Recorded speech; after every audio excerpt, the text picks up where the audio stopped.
I have seen a few videos now.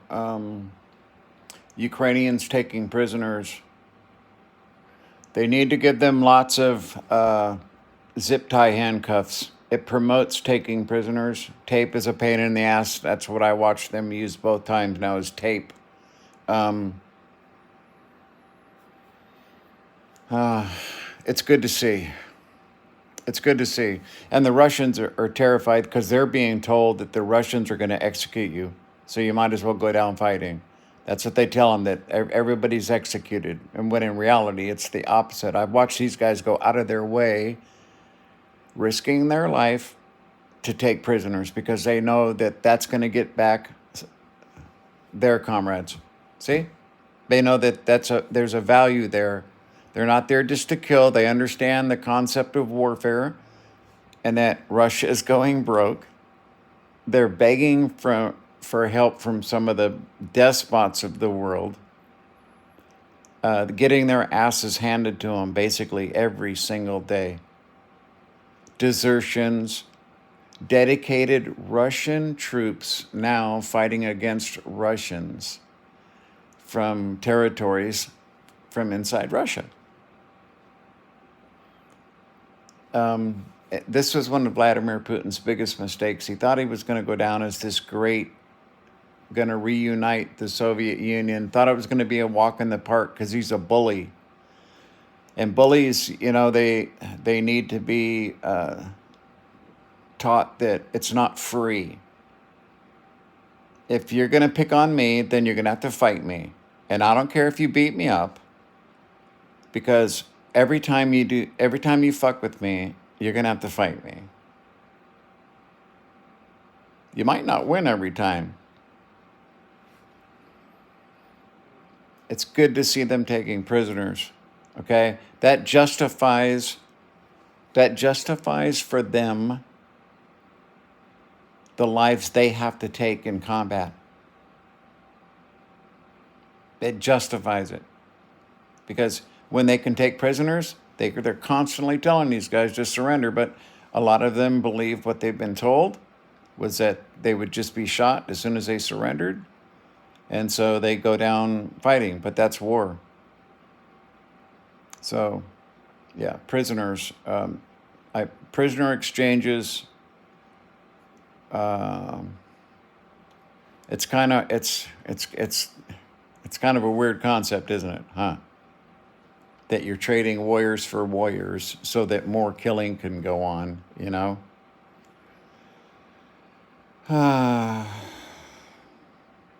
Yeah.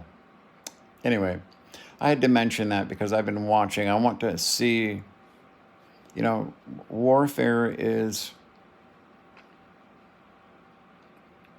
never predictable. It's always something other than you think. It's always ugly. There's really never any winner. There's lots of losers.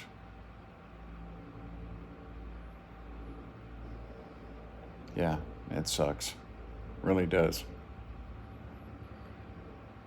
It can be traced. This shit in Ukraine. It drops right in Putin's lap. This is his war. And see, he wants. I don't know who he's trying to convince that this policing was to get rid of the Nazis. No one fucking believes that, and he doesn't believe that any more than Donald Trump believes the election was stolen. Okay, it just serves their purpose to lie. And for me, when I see them do that, I understand how weak and small they are, how tiny they are. Because they're not talking to me. They're hoping that I'm not watching. And all the other intelligent human beings on the planet. See? That's what he's hoping. But that's the maniacal part, see, of these people who, it's power. Fear of loss of power. Okay? Yeah. It's sad. It's sad that we have to be like this. And you wonder why these beings are watching our planet and studying us. since life is the only thing of value once you've advanced far enough, that this must be like shocking. This is something where there's probably 100 species watching us. Because this is going to be repeated many times elsewhere, I'm sure. When you have animals that have to break through this layer where if you make it, you're good to go from then on out. The prophylactic galactic barrier. It stops the aggressive, negative, the diseases from the immune system. Evolution says, okay, well, we'll design evolution to take care of your ass. Because what you'll do is your technology will outrun your spirituality and you'll just destroy yourselves. It's just part of how the immune system for the universe works. I hope we make it. We need a two-state solution in Israel. That's all there is to it. And see, again, I'm not naive. I know how the Palestinians were looked at by the Jewish population. Super prejudice. You know what I mean? They had names for them and shit. I watched a special with these reporters driving around Tel Aviv with an Israeli guy, and they said something about picking up this fare, and he said, no, that's a such and such, and he had a name for him, a degrading name for the Palestinians, and it was common. This is what happens when generations teach the next generation to hate, with no one setting an example. No one's setting an example of the opposite of that, okay? What's going on? You see,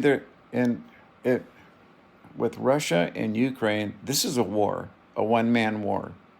Hitler, one-man war. Okay, there are one-man wars, then there's wars of economics like Japan, But this is true warfare here between armies. What's going on in Gaza is not. It's not the same.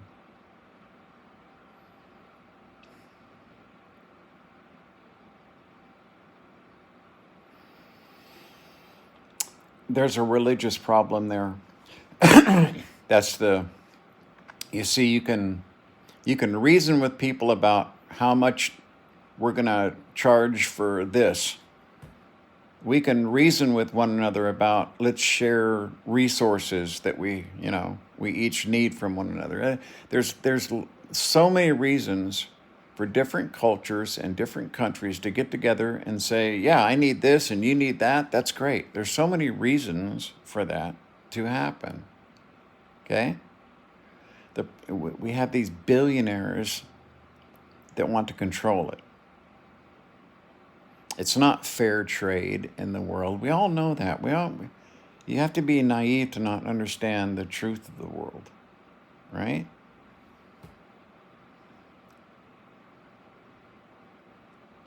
It's so complicated.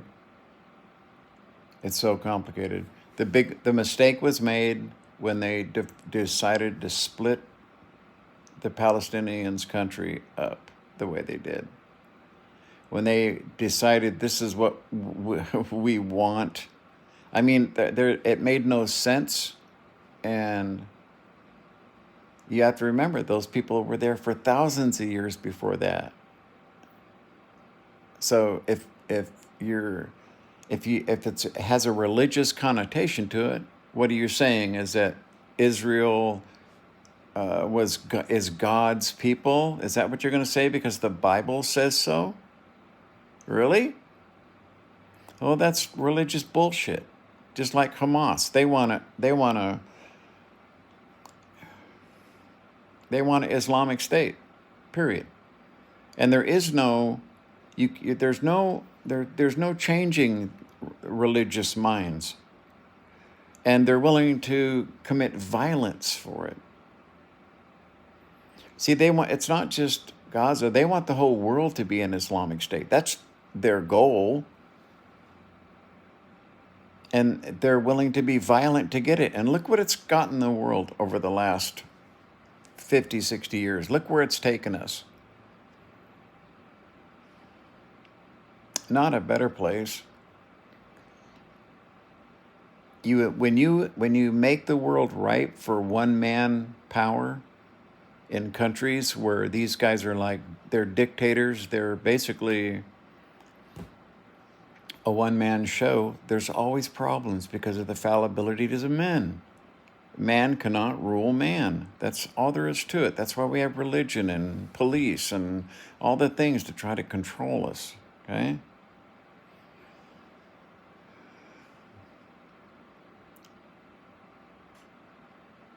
It's what's here. When I see these guys taking prisoners in a manner that is endangering their lives, it gives me a little hope in the middle of warfare. It gives me a little hope that rules can be followed, that and if if people are just, if you're gonna have war, then the best thing to do in war is to end it as quick as you can and get it over with. Has Russia done that? If Russia is all powered, can just call up as many men as they want and can just overwhelm at any time they choose, because that's what I'm hearing from these so-called experts. Well, why the fuck are they using 1960s tanks and shit? Well, why haven't they done it? Little Ukraine, well, yeah, they got American weapons, right? But they gave up their nuclear weapons. They were a nuclear force. They gave up their nuclear weapons. War is always more complicated than it seems unless it's about one guy.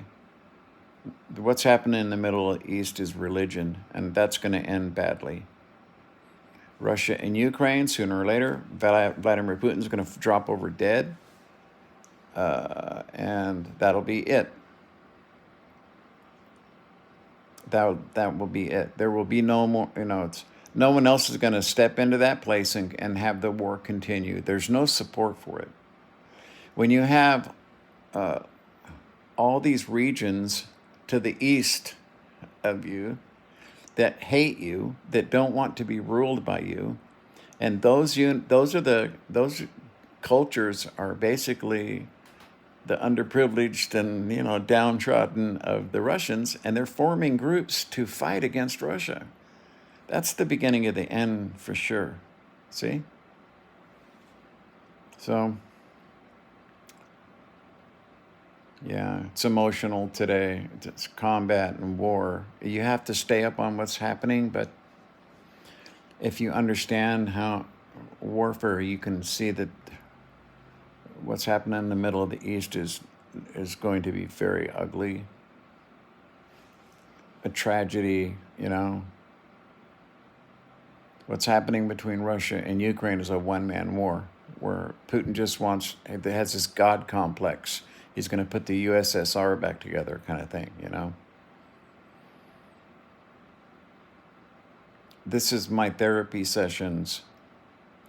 That's what these are, really. They're therapy sessions so that I can at least talk to the universe. It's turned into a permanent form of information. Off it goes. And the universe will know where I stood.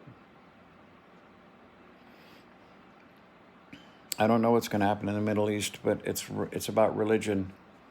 You can't change religious minds. You can't satisfy that. You can't bargain with that, okay? Because it's evil. You can't bargain with evil. They have this is how it is, and we're going to kill you if it's not that way, because that's what our religion tells us to do. That's what their God's telling them, that this is a jihad or whatever it is they want to call it. There is no justifiable religious war. There never has been. Of the millions upon millions upon millions of people that Christians killed in the name of God, it's not just, Hamas and, ISIS and all these other groups. You know, Christians have done their share throughout history too. It's religion in general. And that's why it's so ugly and so violent and disturbing. I can understand Russia and Ukraine, but the Middle East, it's hard. Not like taking prisoners here, see?